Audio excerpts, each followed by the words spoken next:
They're on the founder of each tradition, so that would be Jesus and Muhammad. On the rival conceptions of God, they're both monotheistic religions, but Christianity describes God as a trinity. And on the Quran versus the Bible, the two competing scriptures. So let's start with the central founding figures of each faith tradition. In Islam, Muhammad is described as a prophet, and in fact they go far as to say that he's the last prophet, after which no more revelation is to take place. And in an attempt to evaluate that, I think it's probably worth trying to define what a prophet is and what we should expect from a prophet. And I don't think that my definition would be particularly unique. I would say that a prophet is a messenger from God who reveals something important about God and points us beyond this life to our fulfillment in another. And the reason that I say that they point us to something beyond is because the mere fact that we have prophets and apparently need prophets tells us that we are estranged from God. And if we weren't, he wouldn't need to send messengers in our midst as a kind of espionage towards our rebellious condition. If we weren't estranged from God, he would just communicate with us directly. So because of that definition and what we think of as the role of prophet, in evaluating someone who claims to be a prophet, we should expect to encounter someone who directs our attention towards a different kind of life, one that is markedly distinct from the kind of life that we try to make for ourselves here and now without prophetic guidance. I think that this should be readily apparent in both their teachings and the witness of their lives. There should be something about them that forsakes the trappings of this life and instead invests in the one beyond. And by the trappings of this life, I mean that a prophet should be indifferent towards things like money, power, pleasure, and sensuality. I don't need someone who isn't me to tell me I should pursue those things. Every corrupted instinct I have already tells me to go after those things and to set my heart upon them. I would expect a prophet to tell me to aim for something other than what my most base desires are already telling me. But in the case of Muhammad, at least by his example, we have someone who seemed to invest significant effort into acquiring wealth, honor, power, and sensuality. He literally raised an army to himself, he fought battles and killed people, and he reaped the kinds of rewards that virtually every well-known warlord in history seeks for themselves. And in so doing, he seemed to conduct himself the way that a typical warlord would do. He executed prisoners of war who had surrendered.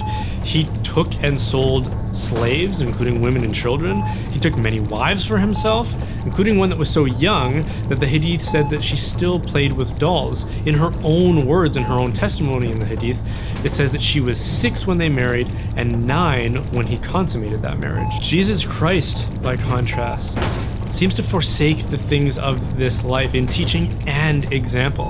He tells us to avoid storing up treasures in this life, which will only decay and end up being confiscated in the end anyways.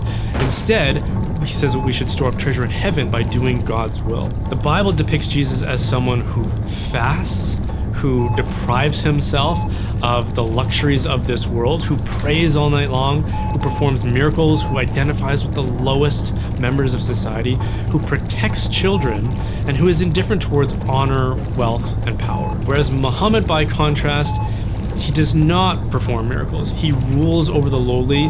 He apparently uses children instead of protects them. And he grasps at honor, wealth, and power, using all of his might to get those things, which again is no different from hundreds of other powerful figures from history who have had those things in reach. So what makes him different? Again, this is me asking that question to someone on the outside looking in. What should compel me to want to learn more about him? What makes him different? What makes him someone who points us beyond this life instead of all the things that my heart already desires in this life? In the case of Jesus, not only are his teachings unique and the kind of thing that I would expect from a true prophet, but I also find the claims about him to be very compelling, especially his resurrection as it is attested to by his followers. As I've argued in other videos, so I won't spend a lot of time on it here, the followers of Jesus either witnessed his resurrection from the dead or they lied about it. If they lied about it, then the surest test of that lie is the threat of severe punishment or even death if they hold to it. And in the case of the apostles of Jesus, all of them except for one were threatened with death if they did not recant their claims about him returning from the dead.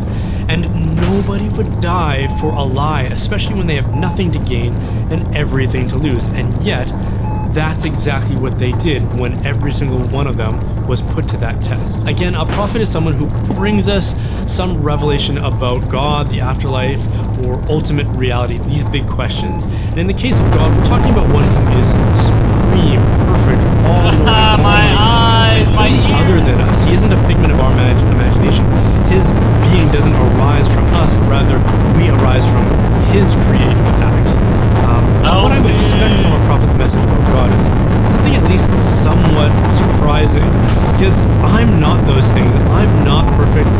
I'm not all powerful. I'm not all knowing. So when I encounter one who is, it should be surprising, being so distinct from me. And if someone comes to me with a message that sounds familiar but unsurprising, then my first instinct is to assume that the message that they are carrying isn't coming from another world, but from the one plain old obvious one I currently inhabit. And I don't need a prophet to tell me about that. But the message of Jesus is full of surprises, even to a world that has been hearing that message for over 2,000 years now.